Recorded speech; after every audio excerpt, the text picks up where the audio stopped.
BBC Nepali सेवाको साँझ पखबाट शरद घिसिको नमस्कार। आज कार्यक्रममा कोरोना भाइरस विरुद्धको खोप निश्चित जनसङ्ख्यासम्म पुग्न नसक्ने जोखिम औल्याउँदै खोप सम्बन्धी विज्ञ समूहका संयोजकद्वारा खोप अभियानमा विशेष ध्यान दिनुपर्नेमा जोड। सक्रिय ग्रुपले जब लिइसक्छ भ्याक्सिन लिन जाने दर कम हुँदै जान्छ र ती ग्रुपहरू जुन दोधारमा परेका छन् तिनीहरूलाई जब हामी बुझाउँदैनौँ कम भएर जान्छ। त्यसपछि लास्ट ग्रुपमा आउँछ रिफ्युजल, हामी लिँदैनौँ भ्याक्सिन। कांग्रेस नेता रामचन्द्र पौडेलद्वारा आफ्नै पार्टी सभापति एवं प्रधानमन्त्रीमाथि सत्ता र शक्तिको निम्ति जे गर्न पनि तयार रहेको आरोप। प्रधान न्यायाधीशको कोटामा अर्को एउटा मन्त्री भर्ना गरियो, अहिले फेरि त्यसलाई पनि फिर्ता दिनु पर्यो। चाडपर्वको मुखमा समेत उखुको भुक्तानी नपाएका सर्लाहीका किसानको मर्का र चीनको उत्तरी साङ्सी प्रान्तमा बाढीबाट 17 लाख भन्दा बढी मानिस प्रभावित। तर सुरुमा आजका प्रमुख विश्व समाचार। विनिता दाहालबाट समाचार सुन्नुहोस्। उत्तरी इथियोपिया स्थित टिग्रेमा रहेका क्षेत्रीय फौजहरूले संघीय दस्ता र उनका समर्थकहरूले आफूहरू विरूद्ध संयोजित हमलाहरू गरेको बताएका छन्। उनीहरूले भारी हतियारहरू, लडाकु विमान र ड्रोनहरू आफू विरूद्ध प्रयोग गरिएको पनि बताएका छन्। अदिस अबाबाबाट भने अहिलेसम्म कुनै प्रतिक्रिया आएको छैन। बीबीसीकी अफ्रिका सम्पादक मेरी हार्पर भन्छन्, संचार सम्पूर्ण रूपमा विच्छेद हुनुको अर्थ यी सूचनाहरू स्वतन्त्र रूपमा पुष्टि गर्न सम्भव छैन। टिग्रेको युद्ध छिमेकी क्षेत्रहरूमा पनि फैलिएको छ र देशका अन्य भागमा पनि छिटफुट लडाईहरू भएका छन्।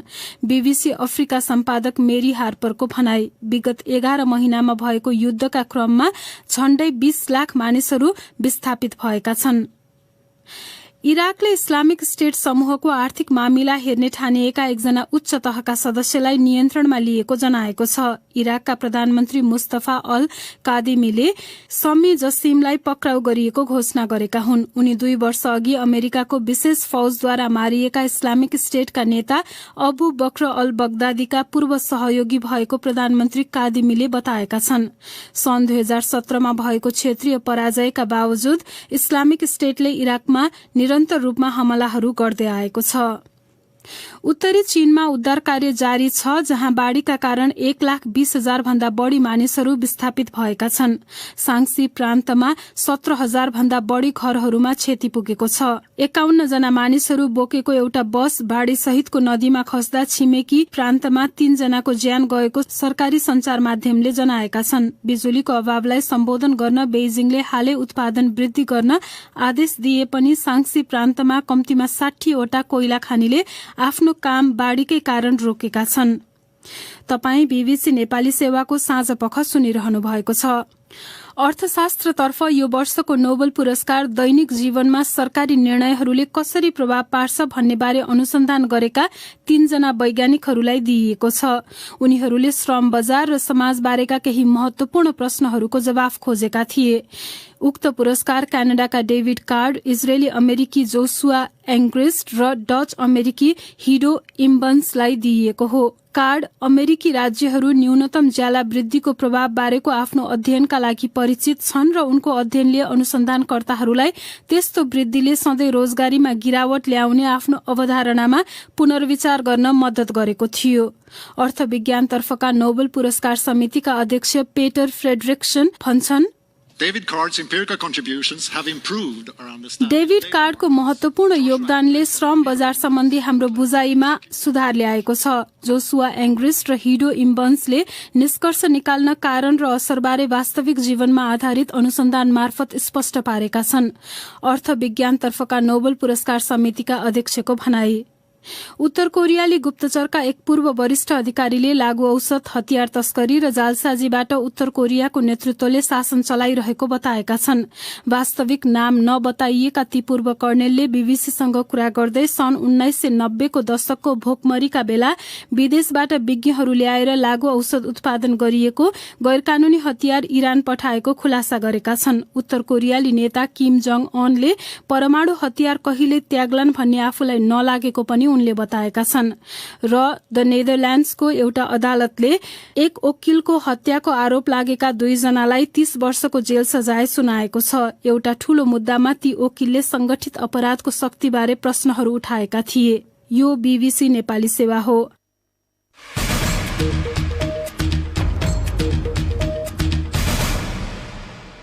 साँझपखमा तपाईलाई स्वागत छ। सरकारद्वारा गठित खोप सम्बन्धी विज्ञ समूहका संयोजकले कोरोना भाइरस विरुद्धको खोप नेपालको निश्चित जनसंख्यासम्म पुग्न नसक्ने जोखिम रहेको भन्दै सरकारले खोप अभियानमा विशेष ध्यान दिनुपर्ने आवश्यकता औल्याएका छन्। संसारभरिको अनुभवमा खोप अभियानमा मानिसहरूको आकर्षण निश्चित बिन्दुबाट कम हुन सक्ने भन्दै उनले अहिलेबाटै पहल कदमी लिनुपर्नेमा जोड़ दिए। सरकारले यो वर्षभित्र 18 वर्षभन्दा माथिका सम्पूर्ण नेपालीलाई कोरोना भाइरस विरुद्धको खोप दिइसक्ने लक्ष्य राखेको छ। थप चर्चा गर्दैछन् फणेन्द्र दाहाल। सोमबार अपराह्नसम्म 64,50,000 भन्दा बढी नेपालीले कोभिड-19 विरुद्धको खोपको पूर्ण मात्रा र 83 लाख भन्दा बढीले एक मात्रा खोप लगाइसकेको स्वास्थ्य मन्त्रालयले जनाएको छ। अहिलेको खोप अभियानमा महामारी र त्यसलाई नियन्त्रण गर्न खोपको भूमिका महत्वपूर्ण रहेको तथ्य बुझेको जनसंख्या सक्रिय रूपमा सहभागी भइरहेको जनस्वास्थ्यविदहरूको विश्लेषण पाइन्छ। तर उक्त जनसंख्याले खोप लगाइसकेपछि कयौं मानिसहरू खोप लगाउन अनिच्छुक हुन सक्ने भएकाले सरकारले बेलैमा ध्यान दिनुपर्ने कोभिड-19 सम्बन्धी सरकारी विज्ञ समितिका संयोजक डाक्टर श्यामराज उप्रेतीले बीबीसीलाई बताए। काठमाडौँकै खोप केन्द्रहरूमा भिडभाड कम छ, तर भ्याक्सिन लिन पर्ने मान्छेहरू निकै नै बाँकी छन्। 65 वर्षभन्दा माथिकालाई हामीले पहिलो मात्रा दियौं, त्यसको जनसंख्या थियो करिब 18 लाख, लिए जम्मा 14 लाखले। त्यसपछि जब हामीले दोस्रो मात्रा दियौं त्यो घटेर गयो। अहिले पनि पहिलो र दोस्रो मात्राको बीचमा हेर्नु भने घट्दै गएको छ। सामान्य मजदुरहरू, नपढेको मान्छेहरू, कामदारहरू अझै पनि उनीहरूलाई भ्याक्सिन महत्त्वपूर्ण चिज हो भन्ने छैन। खोप प्रतिको सम्भावित अनिच्छा र कोरोना भाइरस विरुद्धको खोपको पहुँच विस्तार बारे सरकारलाई राय दिन गठित स्थायी संरचना राष्ट्रिय खोप सल्लाहकार समितिमा पनि पटक पटक छलफल भएका बताइन्छ। उक्त समितिका अध्यक्ष डाक्टर रमेश कान्त अधिकारी भन्छन्, उनीहरूदेखि कागज दिएर आउनु पर्ने नागरिकता भन्ने यस्ता किसिमको कुराहरू बिस्तारै हटाएर खोप चाहिन्छ भने कोही आउँछ भने त्यसलाई दिने भन्ने किसिमको एक्सेप्टेन्स बढिसकेको छ। एउटा अनुसन्धानमूलक जर्नल नेचरमा यसै वर्ष प्रकाशित भएको एउटा अध्ययनले नेपाललाई खोप प्रति उच्च विश्वास भएका 7 वटा देश मध्येमा राखेको छ। नेपालमा अहिले चलिरहेको खोप अभियानमा छुटेका वर्ग र खोपको पहुँच जस्ता विषयमा सरकारी स्तरबाट खासै अध्ययन भएको छैन। त्यसबारे सरकारले सोचिरहेको स्वास्थ्य सेवा विभाग अन्तर्गतको खोप शाखाका प्रमुख सागर दाहालले बीबीसीलाई बताए। खोपै नभएर आउने बित्तिकै हारालुट भइरहेको अवस्था थियो। अब यो विषयमा थप सोच्नुपर्छ। नेचर जर्नलमै प्रकाशित अर्को सर्वेक्षणमा विकसित र कम तथा मध्यम आय भएका देशहरूमध्ये नेपालमा सबैभन्दा बढी कोभिड-19 विरुद्धको खोप लगाउने तत्परता व्यक्त भएको पाइएको छ। सर्वेक्षणमा सहभागी नेपालीहरूले सरकार वा सञ्चार माध्यम तथा अनलाइन समूहहरू भन्दा पनि स्वास्थ्य कर्मी, साथी वा परिवारका सदस्य र चर्चित व्यक्तिका रायलाई आफूहरूले सबैभन्दा बढी विश्वास गर्ने र त्यसका आधारमा खोप लगाउने विषयमा निर्णय लिने बताएका थिए। फणेन्द्र दाहाल, बीबीसी, काठमाडौँ। नेपालमा कोभिड-19 विरुद्धको खोप सुरुमा आउँदा अग्रपंक्तिमा खटिने स्वास्थ्यकर्मी समेत खोप लगाउन अनिच्छुक भएको बताइएको थियो। तर एकपछि अर्को वैज्ञानिक अध्ययनहरूपछि खोपप्रतिको आकर्षण बढेको जानकारीहरू बताउँछन्। यसै सन्दर्भमा हामीले सरकारले गठन गरेको खोप सम्बन्धी विज्ञ समूहका संयोजक डाक्टर श्यामराज उप्रेतीलाई आकर्षण घट्ने र मानिसहरू खोप लगाउन अनिच्छुक हुने जोखिम कतिको देख्नुहुन्छ भनी सोधेका थियौं। महामारी हुँदा चाहिँ एउटा समूह के हुन्छ भने उसले भ्याक्सिनको महत्त्व बुझेको हुन्छ, रोगको जोखिम के हो त बुझेको हुन्छ। त्यस्तो ग्रुपहरू भ्याक्सिन लगाउनलाई तयारी भएर बसेको हुन्छ। जब भ्याक्सिन आउँछ सुरुमा भ्याक्सिनको महत्त्व बुझेको मान्छेहरू चाहिँ भिडभाडै हुन्छ। यो अरू देशमा पनि त्यही हुन्छ। जब त्यो ग्रुपले लगाइसकेपछि अर्को ग्रुप लगाऊ कि नलगाऊ भनेर दोधारमा भएको, कसैलाई भ्याक्सिनप्रति शङ्का छ, कसैलाई चाहिँ गुणस्तरप्रति शङ्का छ, अथवा चाहिँ प्रभावकारिता शङ्का छ, त्यो ग्रुपहरूलाई चाहिँ जनचेतनाको कार्यहरू उनीहरूलाई गराएनौँ भने उनीहरू भ्याक्सिन लिन आउन गाह्रो हुन्छ। त्यो जनसङ्ख्या चाहिँ लगभग खोप अभियान चलेको कुन चरणमा देखिन्छ? जब एक्टिभ ग्रुपहरू जब फटाफट आउँछन् र एकदम राम्रो हिसाबले खोप कार्यक्रम चलेको देखिन्छ, त्यो ग्रुपले जब लगाइसकेपछि अनिश्चित वर्गहरू चाहिँ त्यसमा गएर अलिक बिस्तारै कम भएर जाने हुन्छ। जस्तो अब हाम्रै हकमा जनसङ्ख्याको 25% भन्दा धेरैले चाहिँ पूर्ण मात्रा खोप लगाइसके भनिएको छ। यस्तो खालको समूहहरू कुन बिन्दुमा देखा पर्न थाल्छन् भनेर मैले सोधेको। सक्रिय ग्रुपले जब लिइसक्छ नि त्यसपछि भ्याक्सिन लिन जाने दर कम हुँदै जान्छ र ती ग्रुपहरू जुन दोधारमा परेका छन् तिनीहरूलाई जब हामीले सम्झाउँदैनौँ, बुझाउँदैनौँ, त्यसपछि कम भएर जान्छ। त्यसपछि लास्ट ग्रुपमा आउँछ रिफ्युजल, हामी लिँदैनौँ भ्याक्सिन, यो खराब चिज हो, यसमा विभिन्न चिज पर्छ भन्ने कुराहरू त्यसरी आएको देखाएको छु। काठमाडौँकै पनि अब उदाहरण लियो भने पनि खोप केन्द्रहरूमा भिडभाड कम छ, तर भ्याक्सिन लिन पर्ने मान्छेहरू निकै नै बाँकी छन्। जो सक्रिय भएर लिन आए उनीहरू पनि दोस्रो मात्रा अझै नलिएको छुटेको देखिएको छ। अब त के छ भने नयाँ कस्टमै हेऱ्यो भने सामान्य मजदुरहरू, सामान्य नपढेको मान्छेहरू, कामदारहरू अझै पनि उनीहरूलाई भ्याक्सिनको विषयमा महत्त्व लिन जानुपर्छ। भ्याक्सिन महत्त्वपूर्ण चिज हो भन्ने छैन। दोधारमा पर्ने वा खोपहरू अस्वीकृत गर्ने चाहिँ कस्तो खालको मानिसहरू हुन्छन्? जुन सामान्य पढा लेखा छैन, अब रूढिवादी विचार अझै पनि छ र उनीहरूलाई भ्याक्सिनको विषयमा महत्त्व थाहा छैन, उनलाई जानकारी गराइएन। जसलाई चाहिँ रोगको विरुद्धमा यो भ्याक्सिन लगाएपछि यस्तो हुन्छ उस्तो हुन्छ त्रास देखाइएको छ, ती ग्रुपमा नै देखिन्छ। मलाई के लाग्छ भने जहाँ शिक्षा कम छ अथवा आय कम छ, उनीहरू अरू नै काममा एङ्गेज छन्, ती मान्छेहरू नै छुटेको मेरो अब्जर्भेसन छ अहिलेसम्म पनि। उसो भए सरकारले के गर्नु पर्ला? मलाई चाहिँ के लाग्छ फेरि हामीले विगतमा दाजुरा खोप अभियान चलायौँ, विभिन्न अभियान चलायौँ। हामीले के गर्यौँ भने जुन लक्षित समूहलाई हामीले सुरु गर्यौँ त्यो मध्ये कति लिन आए कति लिन आएनन्, ती लिन नआउने मान्छे को तिनीहरूको पहिचान गरेर कुन तरिकाले उनीहरूलाई एडुकेट गर्न सक्छौँ अथवा मोटिभेट गर्न सक्छौँ, ती किसिमको प्रयासहरू सरकारको तर्फबाट हुनुपर्छ ताकि उनीहरूले भ्याक्सिनको महत्त्व पनि जानुन् र रोगको त्रासको विषयमा जानकारी होस्। जनचेतनामूलक अभियानहरू त चलिरहेकै छ नि, त्यो कतिको प्रभावकारी छ?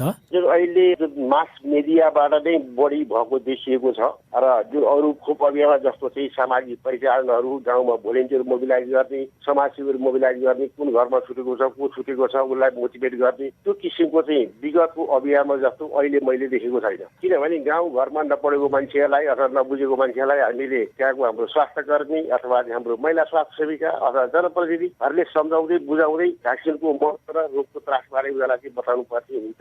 कुराहरू चाहिँ मलाई कमै भएको लाग्छ। आम सञ्चारको माध्यमहरू अथवा सामान्य गाउँघरमा कतिको पहुँच छ त्यो कुरा पनि हामीले विचार गर्न पर्ने हुन्छ। अब तपाईँ आफै खोप सम्बन्धी यो सरकारी विज्ञ समितिको संयोजक हुनुहुन्छ, त्यहाँ यो विषयमा केही छलफल भएको छ? हामीले पहिला त अब यो कसरी इम्प्लिमेन्ट गर्ने भन्ने कुरा गयौँ, त्यसमा सञ्चारको योजना पनि छ। ती सञ्चारका योजनामा चाहिँ हामीले अहिलेसम्म आम सञ्चारलाई मात्रै प्रयोग गरेको देखिन्छ, अरू अन्तर्वैयक्तिक कुराहरू भए र लोकल लेभलमा भोलिन्टियर मोबिलाइजेसन अरू संस्था मोबिलाइजेसन चाहिँ त्यति भएको मैले कम पाएको छु। त्यसलाई चाहिँ हामीले अगाडि बढाउनु पर्ने हुन्छ। उदाहरणको लागि अमेरिकामा नै एउटा निश्चित बिन्दुसम्म मानिसहरूले खोप लगाइसकेपछि अरू मान्छे आएनन् भनेर सरकारले नै खोप लाउन आउने मान्छेहरूलाई उपहारहरू दिने, चलचित्र घरहरूको टिकटहरू दिने, त्यस्तो खालको अभियानहरू पनि चलाएको छ। त्यस्तो नेपालको हकमा कतिको सान्दर्भिक हुन्छ? उनीहरूलाई मोटिभेट गर्नको साथसाथै कुनै उनीहरूको सामाजिक सेवासँग अथवा कुनै सोसियल सेक्टरसँग लिङ्क गर्दाखेरिमा चाहिँ फाइदा हुन्छ जस्तो लाग्छ। किनभने अमेरिका जस्तो शिक्षित ठाउँमा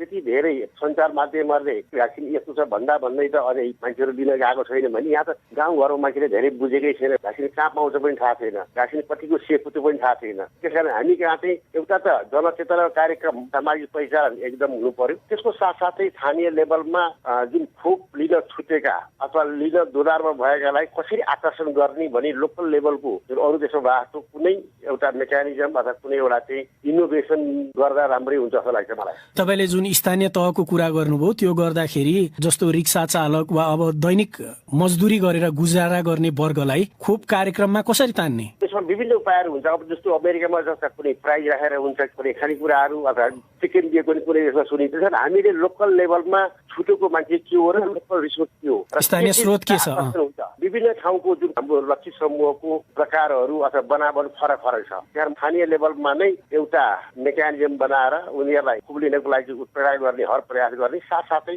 उनीहरूको अब वेज कम्पिटिसन उसले दिनभरि काम गरेर जान पर्ने मान्छे भ्याक्सिनको लाइनमा आएर बसेको छ। नेपालमै अब लामो अनुभव छ नि त खोप अभियान चलाएको, के गरेर आकर्षण गर्न सकिन्छ त? कोभिडकोमा चाहिँ के छ भने हामीले पहिलो मात्रा कति लगाए, दोस्रो मात्रा कति छुटे अथवा लगाउँदै नलगाएको हुन् भन्ने कुरो पहिचान हुन गाह्रो भएको छ। हामीले भनेका छौँ 18 लाख दिन्थ्यो 14 लाख लगाम, तर को छुटेको त्यस्तै अरू समूह पनि छुटेको छ। ती चिजको पहिचान हामीलाई चाहिँ अब गर्न पनि जरुरी हुन्छ र जो छुटेको छ, कहाँ छुटेको छ, को छुटेको छ, त्यसको लागि कार्यक्रम बनाउनु पर्यो र लोकल कन्टेक्समा कुन कार्यक्रम आकर्षित गर्न सकिन्छ त्यो कुराहरू चाहिँ अगाडि बढाउनु पर्छ होला। उनी थिए खोप सम्बन्धी विज्ञ समूहका संयोजक डाक्टर श्यामराज उप्रेती। अब एउटा राजनीतिक प्रसंग। नेपाली कांग्रेसका वरिष्ठ नेता रामचन्द्र पौडेलले आफ्नै पार्टीका सभापति एवं प्रधानमन्त्री शेरबहादुर देउवामाथि प्रधान न्यायाधीशको कोटामा मन्त्री नियुक्त गरेको आरोप लगाएका छन्। संचार माध्यमहरूमा आएका ती खबरको सरकार र सर्वोच्च अदालतले खण्डन गरेपछि नियुक्त गरिएका मन्त्रीले चर्को आलोचनाका बीच राजीनामा दिएका थिए।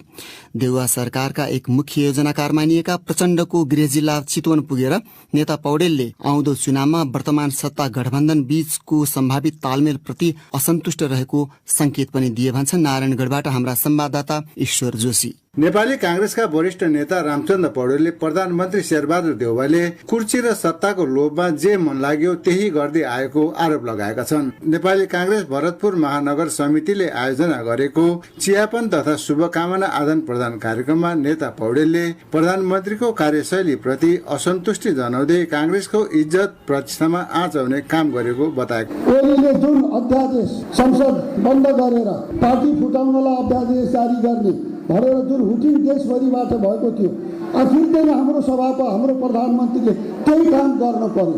त्यही काम गरेर आफैले गरेको निर्णय आफैले फेरि अस्ति भर्खरै फिर्ता लिनु पर्यो, उल्टाउनु पर्यो। प्रधानमन्त्री देउवाले एक पछि अर्को निर्णय गर्दै फिर्ता लिँदै जानु पार्टीको इज्जत प्रतिष्ठामा खेलवाड गरेको नेता पौडेलले बताए। अहिले भर्खरै चाहिँ प्रधान न्यायाधीशको कोटामा अर्को एउटा मन्त्री भर्ना गरियो। अहिले फेरि त्यसलाई पनि फिर्ता लिनु पर्यो। निर्णय गर्दै फिर्ता लिँदै यो कुन तमासा हो? नेपाली कांग्रेसको इज्जत कहाँ पुगेको छ? नेपाली कांग्रेसको प्रतिष्ठा कहाँ पुगेको छ? नेता पौडेलले प्रधानमन्त्री देउवा सत्ता र पदमा लिप्त भएको बताए। जथाभावी चाहिँ आफ्नो सत्ता र कुर्सीको लोभमा आफ्नो सत्ताभन्दा अरू कुरा केही पनि नदेख्ने, जे मन लाग्यो त्यही गरेर आज पार्टीलाई चाहिँ यो हालतमा पुर्याउने। मेलमिलाप र एकताको कुरा गरेर अन्य दलको चिन्हमा मतदान गर्ने कुराको अन्त हुनुपर्ने भनाइ नेता पौडेलको थियो।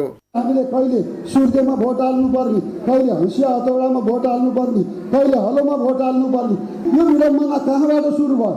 यो अवस्था, यो दुर्दशा कांग्रेसले कहिलेबाट बेहोर्न परेको? यसको हिसाब किताब छ कि छैन? साथीहरूलाई म प्रश्न गर्न चाहन्छु। नेता पौडेलले अँध्यारो र उज्यालो बीच र अन्याय र न्यायको बीच एकता हुन सक्दैन, देशलाई प्रजातन्त्रको उज्यालो चाहिएको बताए। ईश्वर जोशी, बीबीसी, नारायणगढ। एउटा अन्तर्राष्ट्रिय विषय। चीनको उत्तरी सांक्सी प्रान्तमा बाढ़ीबाट 17 लाख भन्दा बढ़ी मानिसहरू प्रभावित भएको स्थानीय संचार माध्यमहरूले जनाएका छन्। गत साताको अत्यधिक वर्षाले उक्त प्रान्तका 70 भन्दा बढ़ी जिल्ला र शहरहरूमा थुप्रै पहिरो जानुका साथै घरहरू भत्किएका थिए। अत्यधिक वर्षाले उद्धार प्रयासमा असर पुगेको अधिकारीहरूले बताएका छन्। बीबीसीका विवरणहरूमा आधारित त्यस सम्बन्धी रिपोर्ट रमा पराजुलीबाट सुन्नुहोस्।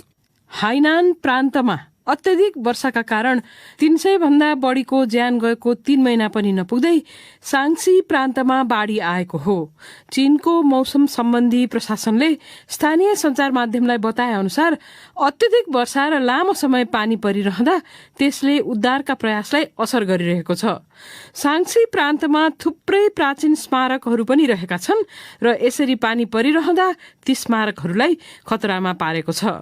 अधिकारीहरूले सुनुहा समाचार संस्थालाई बताए अनुसार 1,20,000 मानिसहरूलाई तत्कालै अन्यत्र सारेर पुनर्स्थापित गरिएको छ। राज्य सञ्चालित ग्लोबल टाइम्सका अनुसार पहिरोमा परि 4 जना प्रहरी अधिकारीहरूले ज्यान गुमाएका छन्, तर अन्य कति मानिसको हताहती भयो भन्ने जानकारी चाहिँ सार्वजनिक भइसकेको छैन। यो वर्षको सुरुमा हाइनान प्रान्तमा आएको बाढ़ी भन्दा अहिले सांक्सीमा आएको बाढ़ी निकै खराब भएको बताइएको छ। सांक्सी कोइला उत्पादन गर्ने एउटा महत्वपूर्ण प्रान्त हो। बाढ़ीका कारण चीनिया सरकारले त्यहाँ रहेका खानी र उद्योगहरूलाई आफ्ना काम रोक्न भनेको थियो। चीनले यसअघि नै ऊर्जा अभावको सामना गर्दै आएको छ र त्यहाँ बिजुली गइरहन्छ। सरकारले बन्दरगाह र उद्योगहरूमा बिजुलीको प्रयोगलाई सीमित तुल्याउँदै आएको छ। अब फेरि नेपालकै प्रसंगहरू। उखुको भुक्तानी नपाउँदा संघारमा आइपुगेका चाडबाड खल्लो हुने भएको सर्लाहीका किसानहरूको दुखेसो छ। सरकारसँग उद्योगीहरूले किसानको उखु बापतको भुक्तानी दिने सहमति गरे पनि अझै केही वर्षको भुक्तानी नपाएको उनीहरूले गुनासो गरेका छन्। सरकारले गत वर्ष उखुको मूल्य निर्धारण गर्दा उखु उत्पादक किसानलाई प्रति क्विन्टल 65 रुपियाँ 28 पैसा अनुदान दिने घोषणा गरेको थियो। 16 कम्पनी ढिलो गरी भुक्तानी प्रक्रिया शुरू गरेको तथा केही चिनी मिलबाट समयमै भुक्तानी नपाएर आफूहरू हैरान भएको किसानहरूले सुनाएका छन् भन्छन् वीरगञ्जबाट माधुरी महतो। उखुको भुक्तानी लिन किसानले हरेक वर्ष आन्दोलन गर्दै आउनु परेको छ। अनुदान वितरणका लागि चिनी उद्योगबाट उखु किसानको विवरण लिइसकेको तर चाडपर्वको समयमा पनि रकम उपलब्ध नगराइदिँदा घर परिवारमा निराशा छाएको गुनासो गर्छन् सर्लाहीका किसान राम कल्याण यादव। 70 सालदेखि अझसम्म गभर्मेन्टले दिने जम्मै रकम बाँकी छ। 74 सालमा उखुको रेट थियो 536 रुपियाँ 56 पैसा। त्यसमा उसले पेमेन्ट गरिरहेछ अहिले 425 मा, त्यो बाँकी रकम 25% जति किसानको बाँकीमा पर्छ। जम्मै सम्पूर्ण रकम हरेक वर्ष ऋण काटेर धेरथोर लगानी गर्ने उद्देश्यले उखु खेती गर्दै आएका किसानहरूले भुक्तानीको झन्झटले उखु खेतीबाटै निरुत्साहित हुँदै अन्य खेतीतर्फ लागे भने यसतर्फ लागेका केही किसानका लागि पनि सरकारले समयमा केही नसोचिदिँदा उनीहरू निराश बनेका छन्। अर्का उखु किसान रामचन्द्र सिंह। सर्लाहीमा 2टा मिल र पश्चिम नवलपरासीको 2टा 4वटा मिलको अहिलेसम्म पैसा दिइरहेको छैन। तर अब भन्नु कहाँ, आन्दोलन गरोस्, मन्त्रालयले सम्झौता गर्छ, अलिअलि दिइहाल्छ, फेरि जस्ताको त्यस्तै के। यता किसानलाई भुक्तानी बारे कोष तथा लेखा नियन्त्रण कार्यालय सर्लाहीका निमित्त प्रमुख दामोदर पौडेल भन्छन्, चिनी मिलको विषयमा उनले आफूले दिने पैसा कति दियो त्यो हामीलाई थाहा हुँदैन। सरकारले दिने अनुदान रकम 77-78 को टोटल क्रसिङ भएको विभागलाई पठाएको डाटा अनुसार हामीले पठाएको। हाल कोरोना संक्रमण दर तराईका जिल्लामा कम देखिएपछि घरमै भए पनि चाडबाड मनाउने मनसाय बनाएका किसानलाई भने समस्या जीवका तीव्र रहने चिन्ताले सताएको छ। माधुरी महतो, बीबीसी, वीरगञ्ज। पश्चिम नेपालमा वर्षौंदेखि फिरन्ते जीवन बिताउँदै आएका राउटे समुदायका प्रत्येक घरले दशैंमा कुल र वनदेवतालाई अनिवार्य रूपमा बलि चढाउने गर्छन्। अरू समुदायमा अष्टमीमा बलि दिने चलन भए पनि राउटे समुदायमा भने नवमीमा बलि दिने चलन छ। उनीहरूले दशमीको दिन बिहान 10 बजे भित्रै घरमुलीको हातबाट टीका जमरा लगाइसक्छन्। खानपिनपछि नाचगान गरेर रमाइलो गर्ने गरेका राउटे समुदायको दशैंबारे चर्चा गर्दैछन् सुर्खेतबाट प्रकाश पन्त। दशैंलाई सबैभन्दा ठूलो पर्वको रूपमा मनाउँदै आएका राउटेहरू दशैंमा अनिवार्य रूपमा बलि दिनुपर्ने बताउँछन्। राउटेका पूर्व मुखिया महिन बहादुर शाही दशैंमा बलि नदिए पुरुषहरूलाई नोक्सानी हुने दावी गर्छन्। यो दशैंमा बलि नकाटेपछि यो पुरुषहरूको नोक्सान हुन्छ त। मान्छे मरेर काम छैन, मर्नेलाई पनि फी डर छ त सर भन्नुहोस् न। अरू समुदायले बलिको रूपमा बोका चढाउने गरे पनि राउटेहरू भने खसी बोका बाख्रा जे पनि चढाउन मिल्ने बताउँछन्।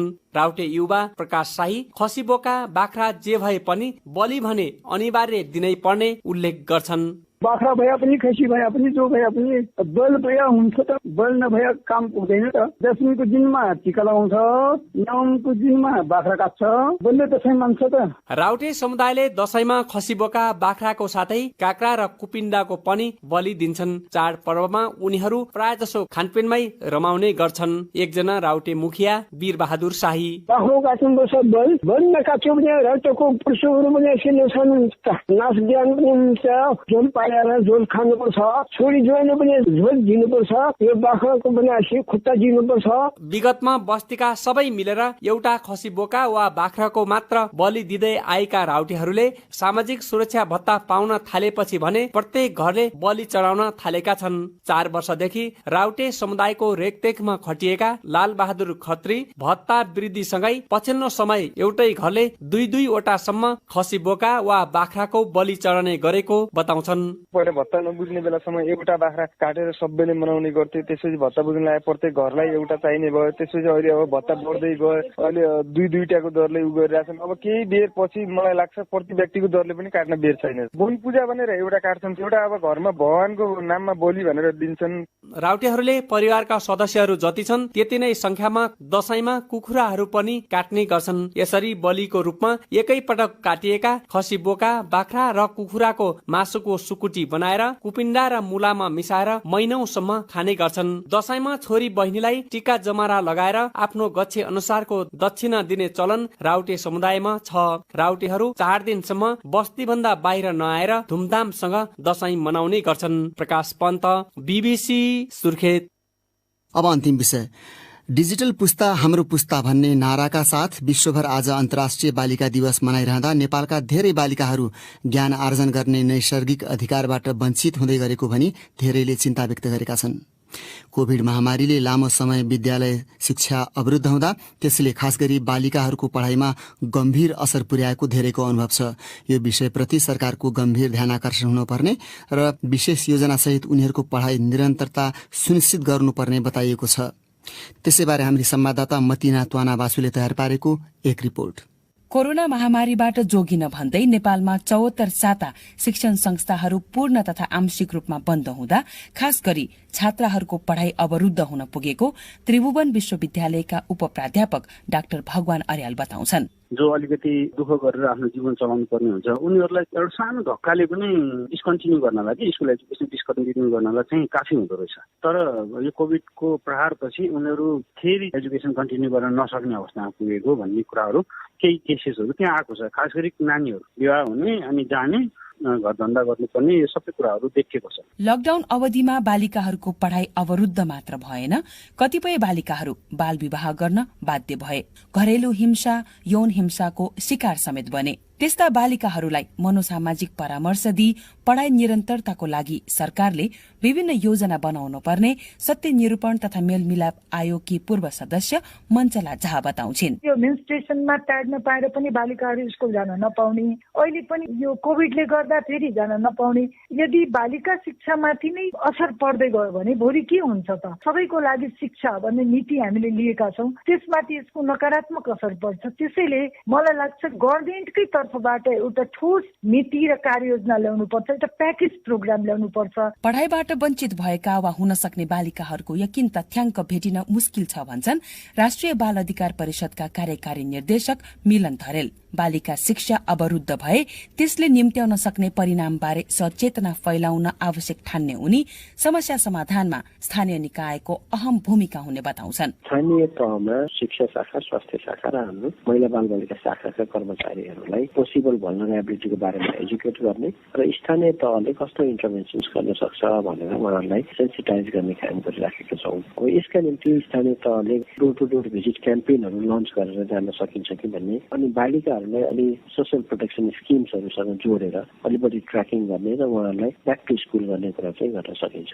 बालिकाहरूको पढ़ाई निरन्तर नभए भविष्यका लागि उनीहरूको अवसर खुम्चिने जानकारहरू बताउँछन्। पढेर देश र समाजका लागि उनीहरूले पुर्याउन सक्ने आर्थिक सामाजिक योगदानमा बाधा आउनेदेखि गरीबी र अशिक्षाको चक्रले उनीहरू स्वयं र सन्तति समेत पिरोलिने भन्दै दिगो विकास लक्ष्यले तय गरेको लक्ष्य हासिल नहुने सम्मको खतराबारे सरकारको कम चासोमाथि टिप्पणी भइरहँदा शिक्षा मन्त्रालयका प्रवक्ता दीपक शर्मा विद्यालय शिक्षाको सम्पूर्ण काम स्थानीय सरकारको जिम्मेवारी भित्र पर्ने र आवश्यक सहजीकरणका लागि मन्त्रालय सदैव तत्पर रहेको बताउँछन्। इक्विटी स्ट्राटेजी इन एजुकेसन भन्ने नामले एउटा स्ट्राटेजी छ मन्त्रालयको। त्यो हेर्नु भयो भने त्यसका 6वटा डाइमेन्सन छन्। 6वटा डाइमेन्सनमा एउटा डाइमेन्सन चाहिँ गर्ल्सको पार्ट हो। तर त्यसरी तपाईँले भने जस्तो त्यो सिस्टमेटिक हिसाबले स्टडीमा आएको चाहिँ छैन, किनभने हामीसँग डे टु डे त्यसको रिपोर्टिङ हुँदैन होइन। त्यो चाहिँ अब स्थानीय तहले हेर्ने हुन्छ।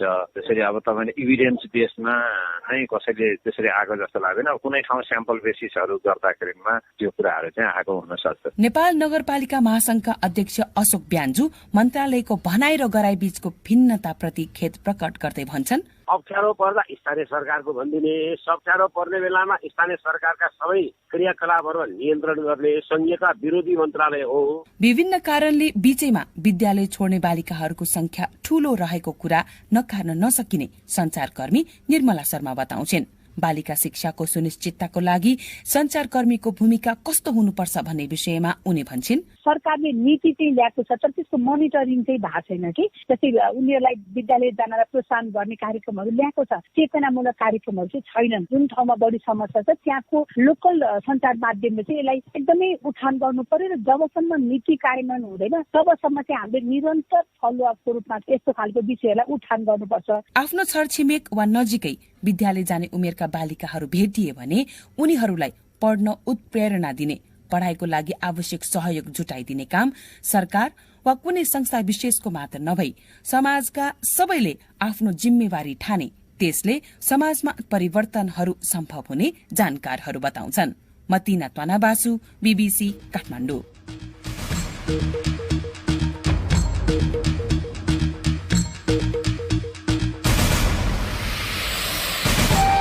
हवस् त यसका साथै BBC नेपाली सेवाको साँझ पख यही सकिन्छ। अब हामी भोलि बिहान 7:15 बजे बिहानी पख लिएर आउनेछौँ। त्यसबेलासम्मका लागि हामी सबैलाई बिदा दिनुहोस्। नमस्कार।